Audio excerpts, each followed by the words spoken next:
We live in the deep mountains, and with the town being 43 miles away, the forest is our main grocery store.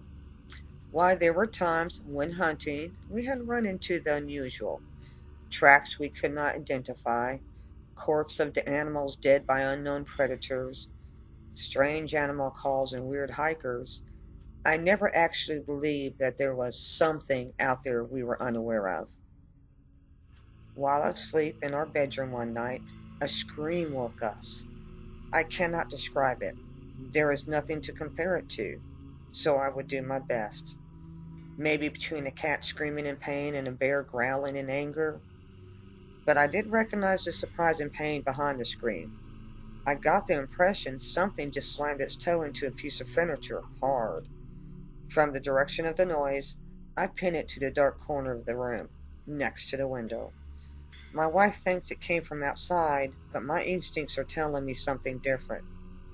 I am thinking I could grab my rifle, but need to turn on a light because I can't see a darn thing. But will I be fast enough? Whatever is inside the room with us could panic and may attack. I decided not to try it and looking right at it said, "You know, I know you are there. Don't make a move toward us." I was sending a clear message. If it didn't understand my words, it understood my tone. After about 2 hours of this standoff, I start questioning myself. Is there really something there? Maybe I'm imagining things. There is no freaking way I'm going to go to sleep until I know for sure. The wife by now is snoring, so I let her be. Being tired and pissed, my hand goes on a stealth mission for the flashlight behind me on the bookcase headboard. It was heavy duty and would make a good club if needed. Reaching the target, my fingers wrap around it and I slowly get off the bed. Pointing the flashlight in the corner, I turn it on. For the .01 of a second I saw the thing, and really only its face, which is burned into my memory forever. It was humanoid in shape, not as tall as me, maybe around 5 feet, and had ugly pale yellow skin, which was not smooth but rough like dried melted candle wax. The small mouth was round, looking like someone saying the word "oh" with very thin lips and little teeth all around the edges. Very pronounced cheekbones, and deep-set eyes were blood red with dark pupils. A raised ridge sat where the nose would be. Screaming, it knocks the light out of my hands and slams into my right shoulder like a Mack truck, laying me on my back in just seconds. I only saw a shadow as it ran out of the room. It was a rude awakening for my wife. Turning on all the lights, we looked in every room and any dark place it could hide. We found nothing. The next morning, we inspect the window. The shelf I had just installed under it for my wife's plants had been pulled free from the wall on one side, leaving big gaping holes where it had been screwed in. That's when it dawned on me. The scream of pain we heard last night was because it had tripped over the shelf. I studied the window. It is still closed and locked. The kitchen window was the only one open last night. It had to be its way in and out. But what was it and what did it want? A couple of days later, we moved our bedroom upstairs where my wife felt safer. It had really rattled her to know that something had been in our room with us. Wasn't there a week when we were awoken by something slamming into our window from outside. Scared us enough to stay up the rest of the night with a rifle ready. The next morning, we investigated to find the storm window glass cracked in two. It was 15 feet off the ground. No way an animal just happened to run into it. Outside, we set up a strong metal fence surrounding the area below our bedroom. It was dug in deep, so if anything was running around our yard, it would stop it in its tracks, making it go around as a technique to herd it away from the home. I have done this before to keep deer and bears from using our yard as a trail. A few days later, we found that something had run right into the fence with such force it put an indention in it and lifted it out of the ground. My wife threatened to move to town after that. She was so afraid it would be back and get inside the house again. I installed an alarm system and we now have 2 husky dogs.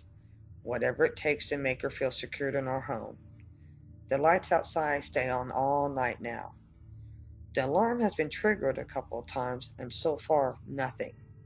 We've had no more incidents since that night, but I don't take the chance, now that I know something is out there.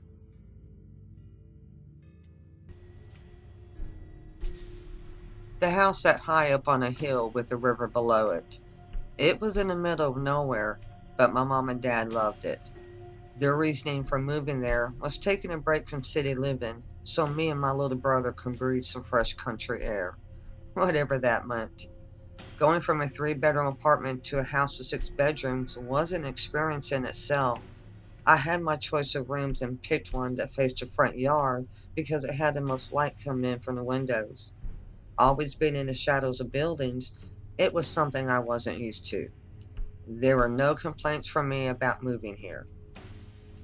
The first night, half asleep, I made my way down the hall.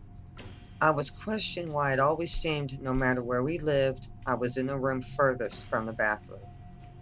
As I flushed, I heard several voices talking low. It only lasted a minute. When back in the hallway, passing my mom and dad's room, no light was on. They were asleep. I thought I was hearing things, so never gave it another thought. We only been in living in our new home a month when I started to hear the voices on a regular basis. It started with the dishwater in the sink. The voices were always too low, with too many of them talking on top of each other, making it impossible to figure out what they were saying. I drained the water and the voices would stop. I tried to show my mom, but the voices would always be quiet when she was around. One night, while washing the dishes, a man actually sounded like he was talking underwater, kept calling my name. I refused to finish cleaning them. I also heard voices as clear as day once while water washed over my head in a shower. A little girl asked, "Do you think she can swim?" And a little boy answered, "I don't know." My brother and I would play in the backyard around the well, which receives water from the river. It had a heavy metal cover, and on more than one occasion, I thought I could hear screams coming from inside. Lifting my brother up so he could press his ear on it, he heard them too. And I saw things. Through my bedroom window, I would see people in dress clothes appearing as if soaking wet, standing on the river's edge, just staring at our house. Yet going downstairs, they were always gone. By now, I was guessing our house was haunted, but trying to get my parents to believe this weird stuff was like banging my head against the wall. All it did was make me look like a fool and give me a headache. I didn't pretend to understand what was going on. I just got used to it. On a warm summer day, while exploring around the river during a picnic with our parents, my little brother found a skeleton hand, and the police were called to the scene. An officer calmed my mom down by explaining the hand was most likely not from a murder victim. 20 years ago, the town had flooded, carrying away the dead from the main cemetery and washing them down the river, past the house. The rough waters had torn apart many of the corpses, explaining the hand. It was not the first time a piece of skeleton had been found along the river's edge. It made me wonder if I was hearing and seeing ghosts from the town cemetery. Once I started asking about it at school, everybody had a ghost story to share. Seemed I had not been the only one to witness the ghosts from around the river. Years later, I read about how water was a conduit for ghosts, and I believe it.